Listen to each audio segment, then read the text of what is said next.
السلام علیکم ناظرین، نیوز ٹو یو کے پروگرام خبر سے خبر تک میں ہوں آپ کا میزبان فیصل حکیم۔ آج کے پروگرام میں ہم مختلف ہسپتالوں کے ویسٹ مینجمنٹ کے حوالے سے بات کریں گے، لیکن اس سے پہلے آپ سے گزارش ہے کہ آپ ہمارے چینل کو سبسکرائب کر لیں اور بیل آئیکن کا بٹن دبا دیں تاکہ آئندہ آنے والی ویڈیوز اور خبریں آپ کو بر وقت مل سکیں۔ تو چلتے ہیں پروگرام کی طرف۔ مختلف جو ہاسپٹلز ہیں وفاقی دارالحکومت اور بڑے شہروں کے، ان کے حوالے سے جو ان کی ویسٹ مینجمنٹ ہے، ایک انکشاف ہوا ہے کہ وہ درست طریقے سے نہیں کی جا رہی، اور اس ویسٹ مینجمنٹ کے درست طریقے سے نہ ہونے کے باعث کئی صحت کے حوالے سے مسائل جنم لے سکتے ہیں۔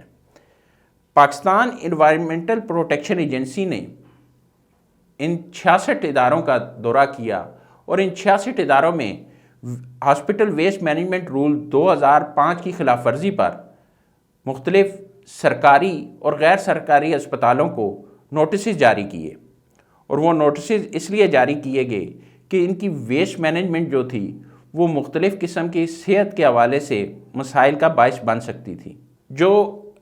پاکستان انوائرمینٹل پروٹیکشن ایجنسی نے نوٹسز جاری کیے، اس میں ان تمام اداروں کے جو سربراہان ہیں ان کو طلب کیا گیا ہے تاکہ ایجنسی کے سامنے پیش ہو کر وہ اپنا نقطۂ نظر بیان کر سکیں اور بتا سکیں کہ آیا جو غفلت کی جا رہی ہے ویسٹ مینجمنٹ کے حوالے سے، اس حوالے سے ہسپتال انتظامیہ کس حد تک ان پر قابو پانے کے لیے کوشاں ہیں۔ ایجنسی نے ساتھ ہی ہدایت کی ہے ان تمام سربراہان کو کہ اپنے جو دستاویزات ہیں وہ ساتھ لائیں، اور اگر ان میں سے کوئی بھی ادارہ یا اس کا سربراہ پیش نہیں ہوتا تو اس کے خلاف یک طرفہ کارروائی بھی کی جائے گی۔ اب جن 66 اداروں کو سرکاری اور غیر سرکاری نوٹسز جاری کیے گئے، اس میں بڑے بڑے نام ہیں۔ اس میں Pakistan institute of medical sciences کا نام بھی شامل ہے، شفا میڈیکل سینٹر ہے، نوری ہسپتال اسلام آباد ہے، KRL ہے، علی میڈیکل اور معروف انٹرنیشنل ہاسپٹلز ہیں، گیٹ ویل ہے، مریم ہسپتال، لائف کیئر اور CDA ہسپتال۔ اس کے علاوہ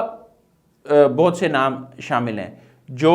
ہاسپٹل ویسٹ مینجمنٹ رولز 2005 کی خلاف ورزی کر رہے ہیں۔ اب پاکستان انوائرمنٹل پروٹیکشن ایجنسی ان کے خلاف کارروائی کرنے جا رہی ہے۔ ایجنسی کا یہ کہنا ہے کہ جو ویسٹ مینجمنٹ درست طریقے سے نہیں کی جاتی، بالخصوص جو سرنجز ہیں یا دوسری ایسی چیزیں ہیں جو پلاسٹک سے بنی ہوئی ہیں، آلات ہیں، ان کا درست طریقے سے ویسٹ مینجمنٹ نہیں کی جاتی تو اس سے بہت سے مسائل جنم لے سکتے ہیں۔ ان مسائل میں مختلف قسم کے انفیکشنز ہیں جو انسانوں میں پھیل سکتے ہیں ان کے دوبارہ استعمال سے، اور اس کے ساتھ ساتھ جو پلاسٹک سے بنی اشیاء جن میں سرنجز اور بوٹلز اور دوسری چیزیں شامل ہیں، ان سے جو ہے وہ دوبارہ ری سائیکل کر کے جو اشیاء بنیں گی وہ بھی صحت پر کوئی مثبت اثرات نہیں ڈالتی۔ تو ان تمام مسائل سے بچنے کے لیے ہسپتالوں کو ہاسپٹل ویسٹ مینجمنٹ رولز 2005 میں جو دیے گئے تھے ان پر عمل کرنا ضروری ہے۔ اب ان 66 ہسپتالوں کے خلاف پاکستان انوائرمنٹل پروٹیکشن ایجنسی کیا اقدامات کرتی ہے اور کس طرح جو رولز ہیں ان پر عمل درآمد کرانے کے لیے حکمت عملی اختیار کرتی ہے، یہ کہنا تو قبل از وقت ہے، لیکن یہ اقدام ایک مثبت اقدام ہے،